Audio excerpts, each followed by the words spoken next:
Okay, bismillahirrahmanirrahim. Assalamualaikum warahmatullahi taala wabarakatuh. Salam sejahtera. Kita sambung Negeri 9 kertas 1 bahagian 2, soalan nombor 21.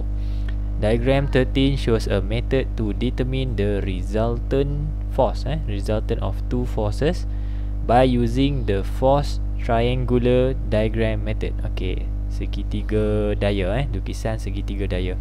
So diberi dua daya pada dua arah yang bertentangan, X dan Y. Bukan arah bertentangan, arah berbeza. Okay, kalau bertentangan tu maksudnya betul-betul kat sini lah X. Arah berbeza. Dan diminta awak untuk mengenal pasti, pertama kena tahu dulu arah resultant force.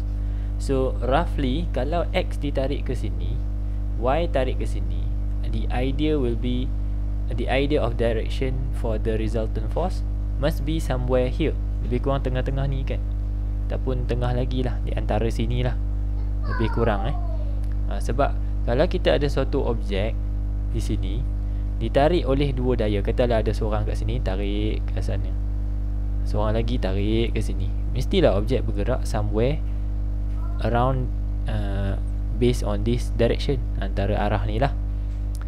So nak buat segitiga triangle tu, triangle of forces. Okay, syaratnya adalah awak boleh ubah kedudukan daya, tetapi tidak boleh mengubah arah. Awak nak letak di atas ke bawah ke boleh, tapi arah dia masih lagi, kalau kanan lah. Misalnya Y saya nak letak dia di atas pun boleh, di bawah pun boleh, tapi arah dia mesti ke kanan.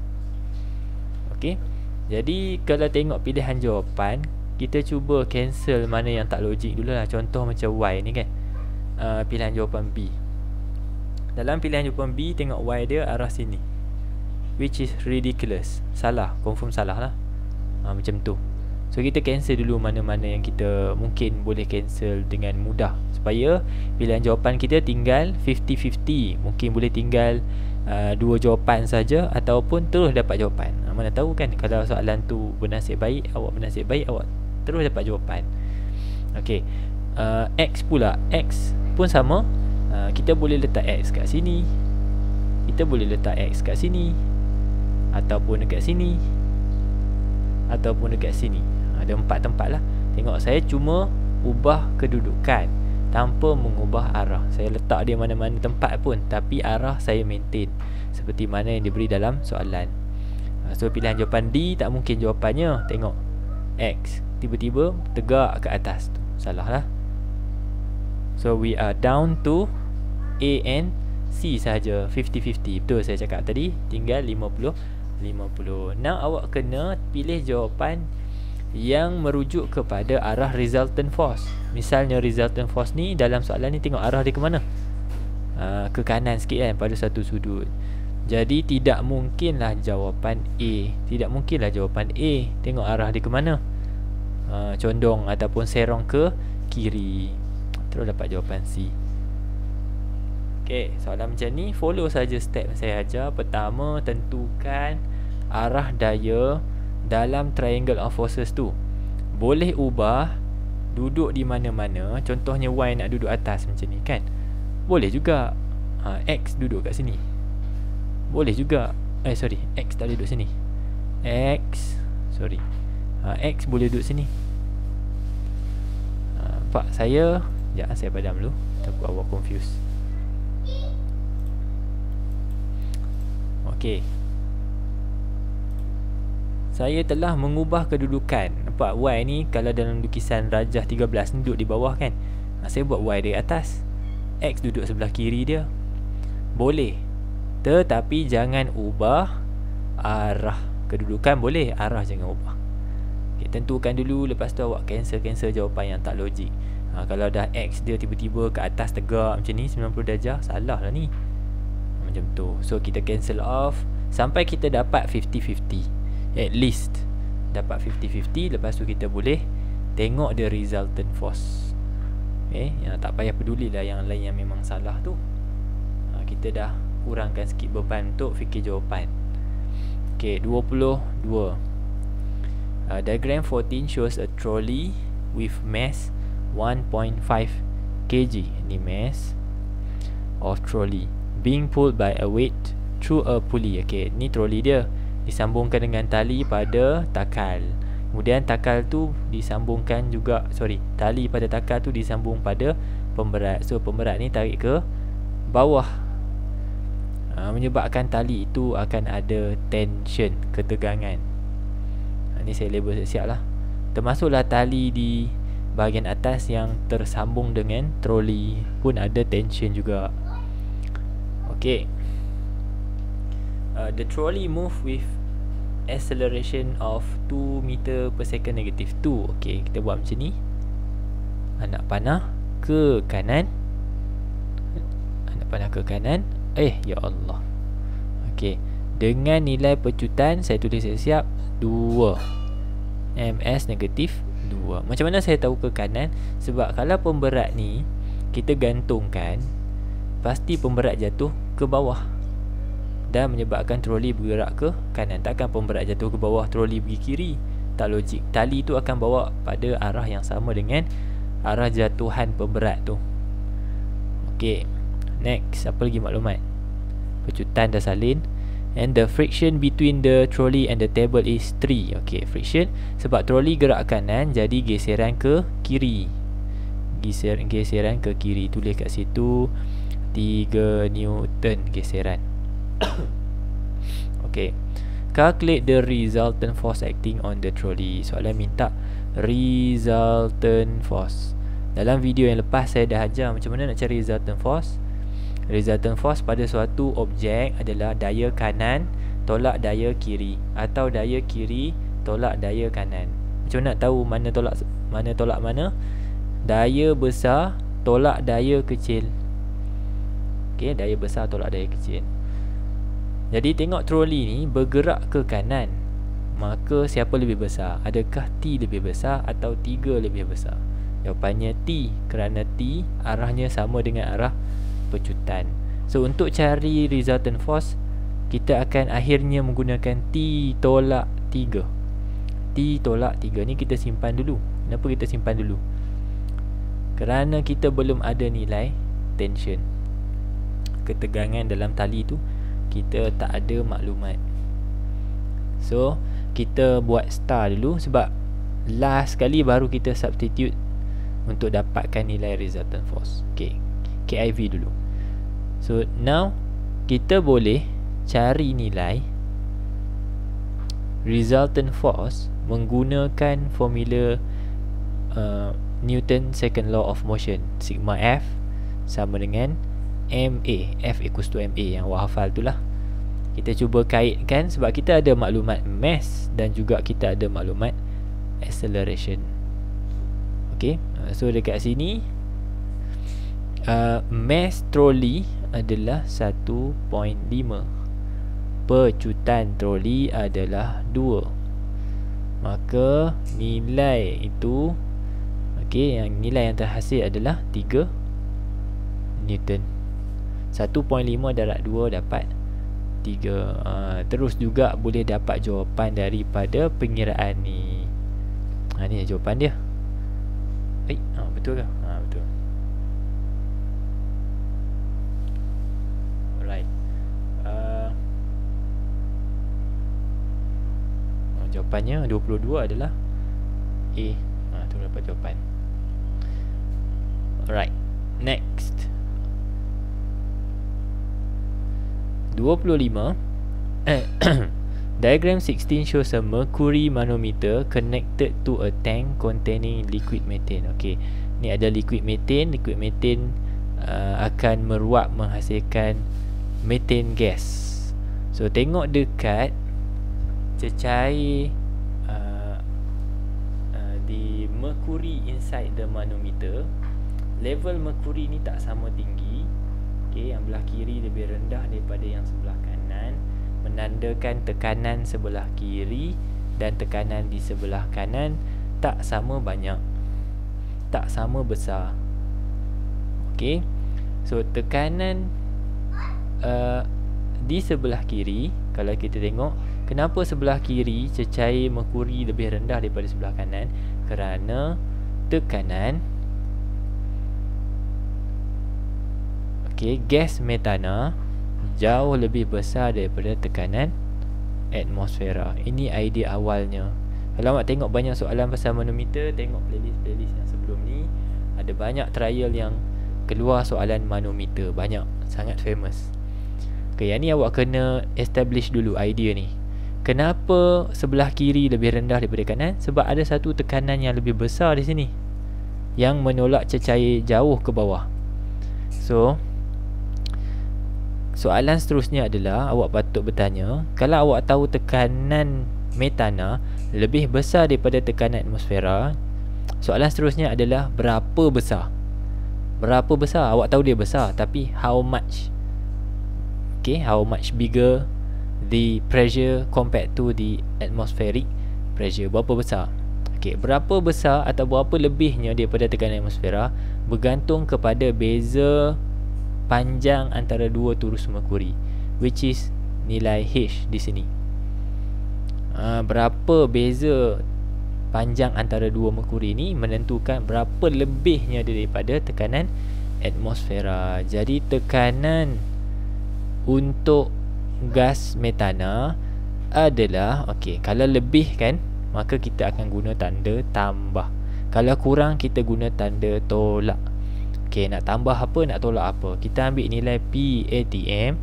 Kita kata tadi PM lebih besar dari PATM. Berapa besar? Kita tambah dengan H. Tambah, ingat tambah. Kenapa tambah? Sebab PM lebih besar dari PATM. Kalau terbalik, kurang, maka awak akan guna tanda tolak. Okey, berapa nilai PATM? Nilai PATM diberi dalam soalan 75. So 75 kena tambah dengan H dulu, dan unitnya adalah sentimeter merkuri, ya. Sekejap lagi lah, Walid tak ada nak buat ni. Sekejap lagi. Alright, tu dapatlah jawapannya B 27. If the mass, okay, diagram 18 shows a raft used by the participants of whitewater rafting competition. Okay, sekumpulan lelaki naik satu rakit. Okay, rakit diberi jisim rakit adalah 74 dan purata average mass of the participants is 68. Okay, calculate the volume of water displaced by the raft and the participant. Okay, ni Archimedes principle. Okay, formulanya FB sama dengan rho GV. So awak nak cari nilai V tu. Nak cari nilai V. So apa sifat raft? Apa sifat rakit? Sifatnya adalah sentiasa terapung. Rakit terapung kan. So kita establish idea terapung tu menandakan nilai FB kita boleh ditukar kepada nilai W, weight. Sebab for something to float, nilai weight dia mesti sama dengan nilai FB, baru dia akan terapung, float. This one, the raft will be able to float if the weight equals to the buoyant force. So by saying so, FB dah tukar jadi W, followed by rho G V. Kita nak cari V, maka V sama dengan W bahagi rho G. Okay, saya buat ke kanan, awak buat ke bawah ya. So untuk cari weight, formula weight adalah M darab dengan G. Kita copy balik rho G, maka potonglah nilai G tu. Okay, dan awak akan boleh mencari V dengan membahagikan mass with the density of water. Okay, sekarang ni mass untuk rakit adalah 74. Okay, akan tambah dengan jisim peserta. Jisim peserta 68. Jisim purata peserta adalah 68. Okey, jadi bila sebut purata, maksudnya bukan seorang je duduk atas tu. Awak kena kira kepala, tengok ada berapa orang. 2, 3, 4, 5, 6, 7, 8. Dia kata 88 orang ni purata jisim adalah 68. Bukan bermaksud jisim tu 68. Apa maksud dia? Maksudnya adalah 68 darab dengan 8. Setiap seorang tu lebih kurang 68 kg. Tu maksud soalan. Setiap seorang lebih kurang jisimnya adalah 68. Tapi adakah seorang je yang duduk atas rakit tu? Tak, ada 8 orang. So darab 8. Okey, bahagi dengan density of water 1000, maka awak dapatlah jawapan nombor 27 ni sebagai 0.618 meter cube. D. Okey, 27D. Tricky sikit sebab dia bagi jisim purata untuk seorang participants, tapi ada 8 participants here. So kita mesti darab 8. So the tricky part here lah kat sini. Kena darab dengan 8. Sekali baca macam purata, okey, mungkin dia bahagi dah 8 kan, tapi tak logik lah. Kalau 8 orang jisim 68, seorang berapa agak tak logik. Okey. Right, 28 soalan yang biasa dah kita buat ni, cuma nak bincang in terms of perkataan yang digunakan lah, keywords dia. So diagram 19 shows a candle is placed in between two metal plates P and Q which is connected to EHT. Okey, hati-hati bila soalan berkaitan dengan lilin ni. Okey, tengok terminal mana yang disambungkan untuk metal plate tersebut. Kalau negatif terminal disambungkan kepada metal plate tersebut, maka metal plate itu juga akan bersifat negatif ataupun menjadi terminal positif. So kita dapat tahu bahawa sebelah kiri negatif, sebelah kanan positif. Awak ikut saja betul-betul ni positif. So kalau dah sambung dengan dia tu, dia pun akan bersifat positif, bertindak sebagai terminal negatif. Kemudian kita switch off. Kita tahu api tu akan terbahagi dua. Api in between the two metal plates will be divided into two, spreads into two, but not of the same portion. Bukan pada satu bukan bahagi dua sama banyak. Dia bukan belah tengah. Okay, dia tak belah tengah. Dia ada satu bahagian besar, satu bahagian kecil. Okay, satu bahagian besar, satu bahagian kecil.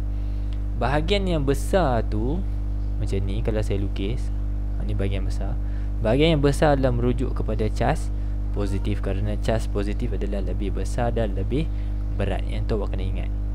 So bahagian besar positif, maka dia sentiasa tertarik kepada plat negatif, plat yang bercas negatif. So dekat sini belah mana yang besar? Belah kiri ya. Sebelah kiri. Astaga. Nah ni kecil saja. Right, 28 jawapannya B. The candle flame will disperse larger onto the metal plate P. Betul P. Because the mass of positive ions is larger. Jisimnya lebih besar. Bila jisim lebih besar, lebih berat lah. Itu maksud dia. Okay, 29. Diagram 20 shows the current I1 supplied by source, and I2 and I3 are the currents for each branch in parallel arrangement. Kita ada bateri kat sini, positif sebelah kiri, negatif sebelah kanan. I1 adalah hasil arus yang keluar daripada terminal positif. Ni pun I1. Kalau saya tanda kat sini pun I1. Kalau kat sini pun I1. Dia current besar, current asal, current besar yang keluar daripada bateri. Jadi bacaan emitter yang pertama kat sini confirm akan baca sama seperti I1. Okey. I1 yang besar tu kemudiannya dipecah kepada dua bahagian. Sini satu, sini satu. Yang atas I2, yang bawah I3. Jadi soalan tanya which of the following true about I1, I2, I3. Okay, mana satukah yang benar hubungan antara I1, I2, I3. Disebabkan I1 adalah arus awal, arus asal, maka I1 adalah lebih besar daripada I2 dan I3. Itu awak kena ingat. Itu yang utama, kerana awak tengok I1 dia akan terbelah ataupun terbahagi kepada dua. I1 yang menghasilkan I2 dan I3 ataupun menjadi I2 dan I3. So I1 lebih besar lah. Now kita nak banding I2 I3, siapa lebih besar? Okey, jawapannya apa? Jawapannya I3 lebih besar daripada I2. Sebab apa? Awak tengok nilai rintangan. Apabila rintangan tinggi, apa berlaku kepada arus? Arus tak dapat melaluinya dengan satu jumlah yang besar. Sebab rintangan tinggi, rintangan ni sifatnya untuk menghalang arus. Lebih besar rintangan suatu alatan itu ataupun konduktor itu, maka lebih kecil lah arus yang dapat melepasinya. Right, macam tu awak banding 29 jawapannya. Si I3 bigger than I2 but smaller than I1. Betul lah. I3, saya kata tadi I3 dengan I2 siapa lagi besar? I3, sebab rintangannya rendah. Tapi I3 lebih kecil daripada I1. Betul, sebab I1 yang paling besar. Okay, 30. Which of the circuit below will show the reading of the electromotive force EMF of a dry cell? Okay, ni dalam video-video yang lepas banyak kali saya bagi tahu. Tengok, keluar lagi sekali. Macam mana kita nak tahu litar itu merujuk kepada litar EMF? Macam mana kita nak tahu? Jawapannya, tengok voltmeter. Okay, saya ulang. Tengok sambungan voltmeter. Okay, part kedua, memang kita tengok sambungan voltmeter, tetapi voltmeter sambung parallel. Tu pertama lah, sambung parallel kepada, okay, kalau EMF dia akan sambung kepada dry cell. Sambung kepada dry cell.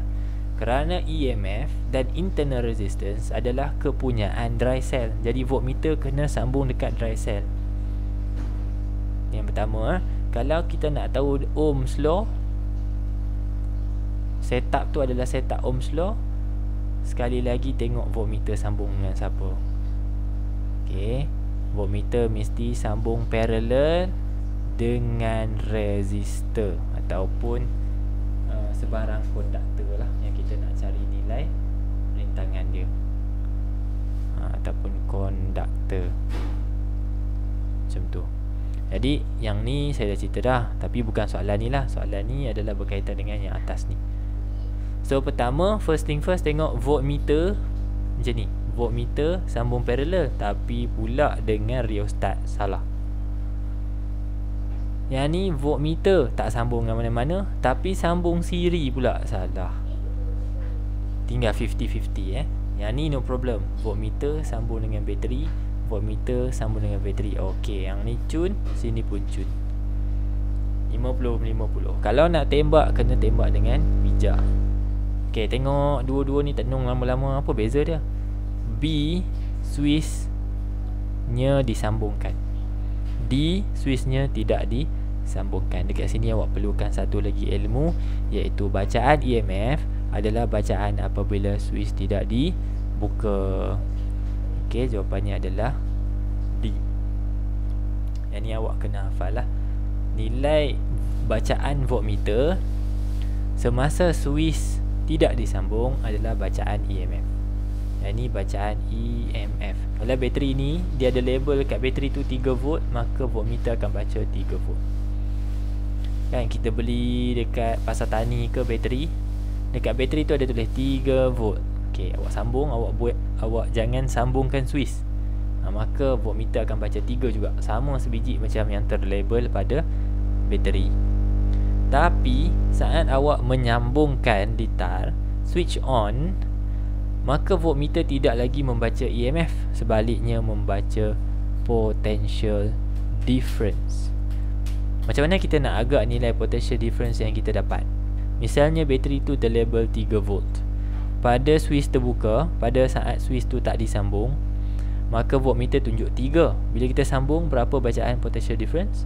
Must be less than 3 volt. Dia akan ada voltage drop, dan nilai bacaan voltmeter sekarang adalah potential difference, which is somewhere below 3 volt. Mungkin 2.8 ke, 2.9 ke, 1.5 ke, tapi lebih rendah daripada 3. Kalau soalan suggest, soalan tanya suggest ataupun predict a value of reading of the voltmeter after the switch is on, jawapannya adalah less than 3 volt. Ataupun awak bagi nilai kan 2.8 ke, tapi dengan unit lah 2.8 volt, boleh lah. Any value under 3 volt. So yang ni saya ajar 3 volt, saya bagi contoh 3 volt. Kalau 1.5, awak sebutlah 1.5, jangan pula awak guna 3 ke sini buta-buta kan. Okay, now kita terus ke 31. Diagram 21 shows two dry cells in series connected to a bulb. The value of each dry cells. Okay, setiap satunya adalah 4.5. Terus tulis kat sini 9. 9 ni nilai apa? 9 ni adalah nilai EMF. Okay, dia tak kata bacaan voltmeter ke apa ke. Dia kata ada dry cells, setiap satunya 4.5. So 4.5 ni EMF. Bila disambung secara siri, nilai EMF juga ditambah. Tambah 4.5 tambah 4.5 dapat 9. With internal resistance 1 ohm. Okay, rintangan dalaman dia setiap satu adalah 1 ohm. Tulis siap-siap. Nilai rintangan, okay, nilai EMF tadi salin balik 9. Nilai rintangan dalaman setiap satunya adalah 1 ohm. Tapi ada berapa bateri? Ada 2. So 1 tambah 1 2 ohm. Nilai rintangan dalaman juga kita tambah jika sambungannya adalah dalam keadaan siri. The resistance of the bulb. Okay, nilai resistance R besar 4 ohm. Okay, nilai ni ya, nilai rintangan untuk bulb 4. The bulb is light up for 2 minutes. This is your information for time. Tapi sekarang ni masa awak tu dalam minit. Tukar siap-siap 120 saat. Tukar pergi unit SI. Okay, soalan minta apa? What is the amount of heat energy and light energy? Obviously dia minta tenaga yang dihasilkan lah. Okay, tenaga yang dihasilkan, tenaga elektrik sama dengan P darab dengan T. Okay, itu yang pertama. Di idea, kita cari idea dulu. P darab T. Okay, sekarang kita dah ada T. Sudah ada maklumat T 120. Okay, ni cara kita berfikir lah kan. Bila kita tengah buat soalan, kita kena ada susunan strategi berfikir. Okay, kita dah ada T. Lepas tu tarik nafas. Okay, T dah ada. Sekarang ni aku nak cari P. Okay, E ni memang aku nak carilah, tapi dah P belum ada. So macam mana nak cari power dengan sejumlah maklumat yang ada ni? Macam tu. Okay, so power kita tak boleh dapat direct sebab kita ada sejumlah information yang belum kita sintesiskan. Contohnya macam ni lah. Kita kalau dapat soalan, awak kalau dapat soalan berkaitan dengan EMF dan internal resistance, awak akan keluarkan dulu formula E sama dengan I R besar tambah R kecil. Macam ni ya. Okay, so kita ada maklumat EMF. Okay, ni EMF yang ini electrical energy. Simbol lebih kurang sama. Jangan confuse. So kita ada maklumat juga R besar, kita juga ada maklumat R kecil. Boleh tak kita cari I? Boleh. So EMF sama dengan 9. I kita darab dengan R besar 4 tambah rintangan kecil 2. Jadi I sama dengan 9 bahagi 6. Okay, 9 bahagi 6 kita dapat berapa? 1.5 ampere. Dapatlah kita nilai arus yang mengalir. Okay, dapat kita nilai arus yang mengalir. baru kita cari. Oh, nak cari P pula.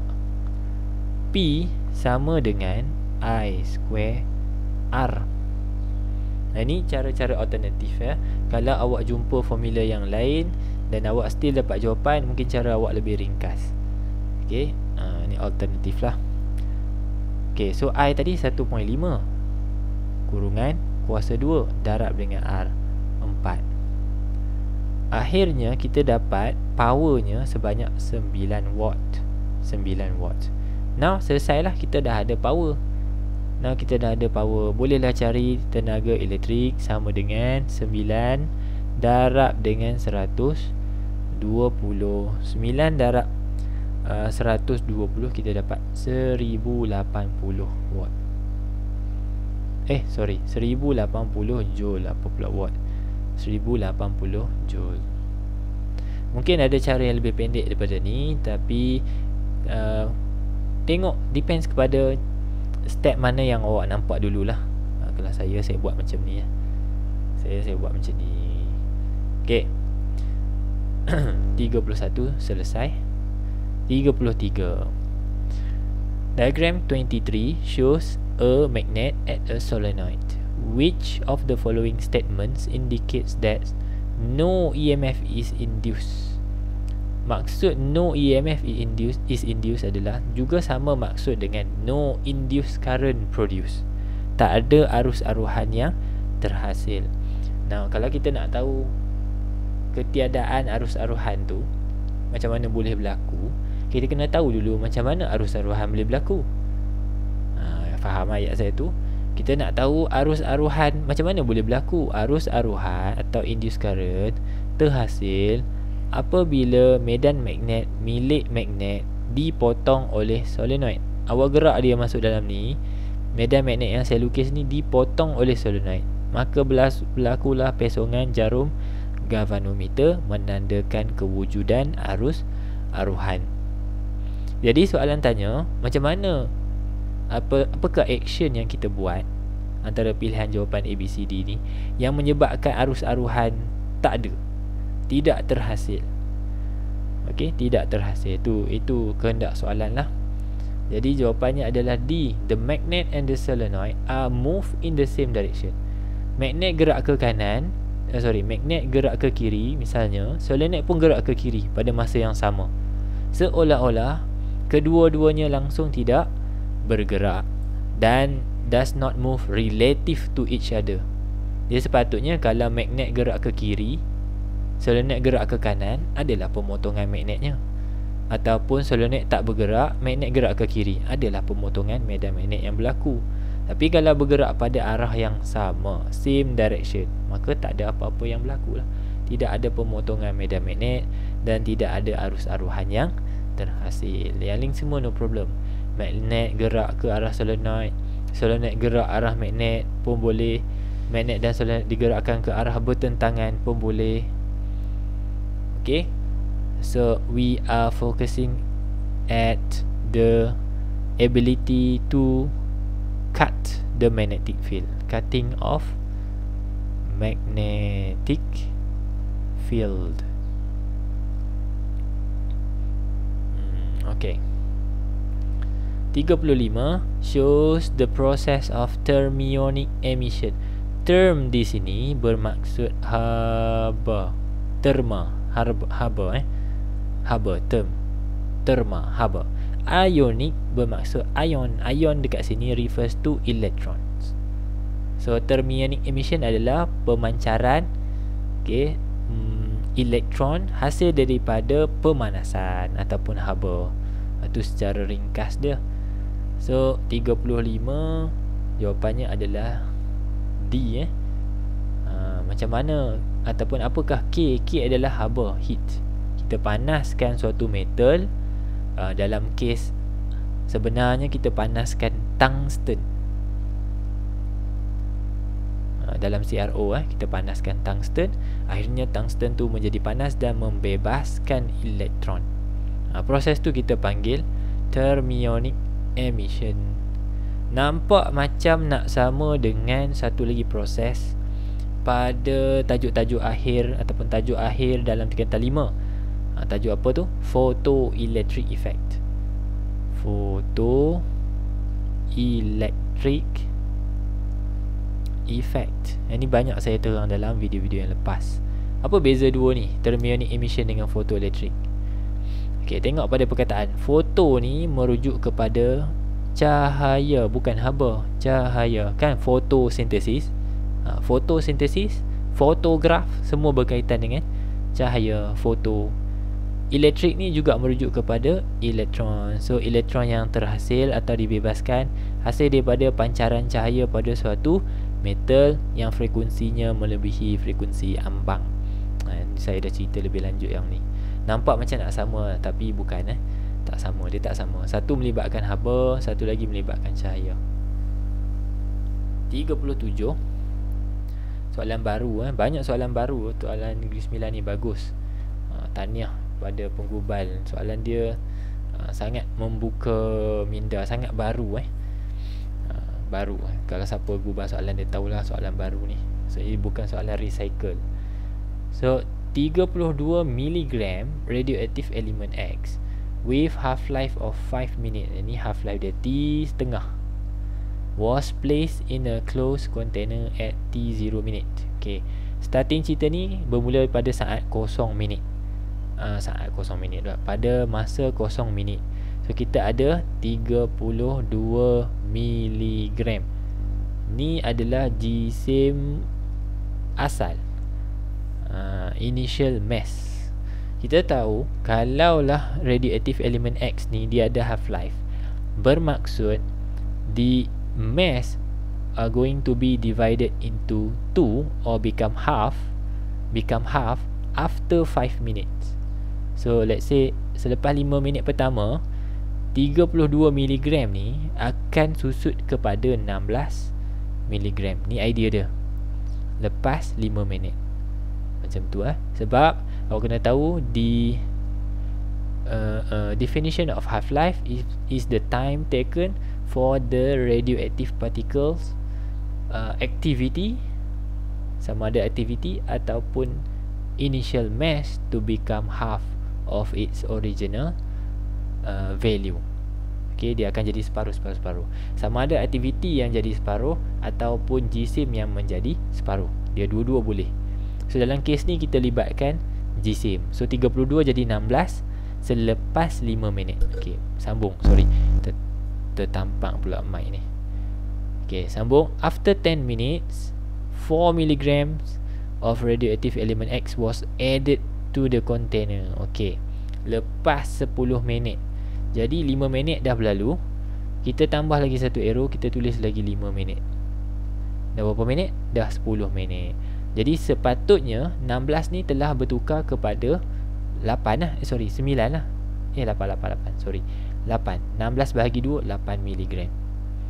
Dia kata selepas 10 minit, which is now, 4 mg telah ditambah. So kita tulis tu 8 tambah 4. Jadi berapa? Jisim baru adalah 12 mg. Jisim baru selepas 10 minit adalah 12 mg. Soalan tanya, what is the mass of radioactive element X remaining in the container at T equals to 15 minutes. Sekarang dah berapa minit? Baru 10 minit. Tambah satu lagi anak panah, tulis dekat atas dia 5 minit. Now we have 5 plus 5 plus 5, 15 minutes. So dia kata berapa dekat sini? So 8 campur 4 tadi 12, bahagi 2 lagi lah. 12 bahagi 2 dapat 6. Itulah jawapan dia, 6 miligram. Bila tengok soalan melibatkan jisim yang bukan berada dalam kg ataupun berada dalam G, bukan dalam unit SI, jangan kelang kabut nak tukar unit. Tengok dulu pilihan jawapan, semua dalam miligram. So don't bother to convert the mass into gram or kilogram. Awak relax dulu, tengok dulu secara thoroughly. Lepas tu bawa awak susun strategi untuk selesaikan. Kalau tak perlu tukar, jangan tukar, buang masa. Satu soalan lebih kurang 1.5 minit sahaja. So yang mana boleh jawab cepat, jawab cepat, jadi boleh spend masa lebih tu kepada soalan yang perlu awak tengok semula, perlu termenung panjang sikit. Okay, 38. What is the name? Okay, kita baca dulu. So this is the description of a nuclear reaction. Nuclear reaction ada berapa? Ada 2. Sama ada fission atau fusion, ataupun chain reaction. Boleh jugalah terlibat kan. So yang pertama, it is a combination. Bila baca perkataan combination, confirm lah kita tahu dah bahawa tambah. Okay, kita baca lagi. Combination of two lighter. Lagilah kita tahu satu yang kecil dengan kecil, ringan dengan ringan, to form a heavier nucleus, menghasilkan satu nukleus yang lebih besar. Sini saja pun sepatutnya awak dah tahu bahawa jawapannya adalah nuclear fusion. Okay, dekat situ saja pun sepatutnya awak boleh trigger dah bahawa jawapannya adalah A. Okay, nombor 2 ni sama ya, releases an enormous amount of energy, nuclear energy, and occurs at extremely high temperature and pressure. Okay, yang pertama tu adalah the keywords dia lah. So kalau kecil campur kecil jadi besar, ni nama dia fusion, fuse. Kalau tajuk bio tu kan, when sperm and ovum fuse together to form zygote, ataupun betul lah, to form zygote. Yang tu kata akar dia, root word dia adalah fuse, maksudnya kita gabung, tambah. The word fusion comes from the root word fuse, yang bermaksud combine, yang bermaksud gabung. Kalau fission, kita belah, tengok bahasa Melayu dia pun kita boleh baca dah, kita boleh ingat dah, belah. The keyword will be split ataupun splitting. Ni ingat keyword dia, splitting. So when we have a heavier nuclide and we split it into 2 or more nuclei, which is much more lighter. Dia terbalik kan, kita ada satu nuclide yang berat, kita belah, jadilah anak-anak dia, nuklei-nuklei dia tu yang lebih ringan. So ini kita panggil dia fission. So the keyword is right there. Ya. Last one, 40. Diagram 26 shows an 80 watt powered bedside table lamp. Okay, ni lampu diberikan kuasa lampu tu power 80 watt. If the lamp emits red light with a wavelength this much, what is the number of photons emitted in 1 second? Okay, yang ni simbolnya N, number of photons per second, N. Yang ni kita dah tahu dah, wavelength. Okay, soalan macam ni awak boleh rujuk muka depan kertas soalan, muka depan pula, halaman rumus kertas soalan. Halaman rumus disediakan formula P sama dengan NHF. Okay, ini formula asalnya, power sama dengan N yang kita nak cari, darab dengan H, Planck's constant, darab dengan F, frequency of light. Okay, kita rearrange formula kepada N sama dengan, jadilah dia P bahagi dengan H, F. Kemudian kita fikir dulu dan susun strategi. P dah ada, H dah ada. H adalah nilai Planck constant. Nilai constant tu nilai yang kita boleh dapat daripada kalkulator ataupun daripada muka surat rumus tu lah, Planck constant. Ni H, panjangkan sikit, H. F kita belum ada, tapi soalan bagi wavelength. Daripada wavelength kita boleh cari frekuensi. C sama dengan F lambda. Okay, sebab cahaya lajunya adalah C, jadi V equals to F lambda tu kita tukar kepada C equals to F lambda. Untuk gantikan F, kita akan dapat C bahagi lambda. C adalah laju cahaya 3 darab 10 kuasa 8. Okey, ganti je lah. Saya buat kat sini luas sikit. And sama dengan, power 80 bahagi H 6.63 darab 10 kuasa negatif 34. Ni H saya dapat daripada muka surat rumus darab dengan C bahagi lambda. C 3 darab 10 kuasa 8 bahagi dengan lambda wavelength 7 darab 10 kuasa negatif 7. Okey, panjang tu. So selesaikan yang bawah ni dulu. 3 darab 10 kuasa 8 bahagi 7 darab 10 kuasa negatif 7. Okey, dapat jawapan darab dengan Planck constant. Dapat jawapan 80 bahagi answer. Okey, awak akan dapati dekat kalkulator awak jawapannya 2.815 darab 10 kuasa 20 saat negatif 1 per saat tu maksud dia. 1 saat banyak ni. 1 saat ada banyak ni foton yang telah dilepaskan. Okey, tengok pilihan jawapan, mungkin awak akan terpilih C. Okey, tapi hati-hati, tengok nombor selepas nombor 1. Kita ada nombor 5 yang boleh dibundarkan. Nombor sebelah dia akan jadi 2 lah, 2.82. Paling tepat adalah D. Okey, jawapan yang betul C dengan D, tapi jawapan paling tepat D. So awak nak pilih jawapan paling tepat. Okey, hati-hatilah, kadang-kadang soalan nak awak bundarkan. So choose the best answer. So I guess that's it untuk negeri 9. InsyaAllah kita jumpa lagi dalam trial-trial negeri lain pula dalam masa terdekat. Good luck, all the best. Jumpa lagi. Terima kasih. Assalamualaikum. Bye.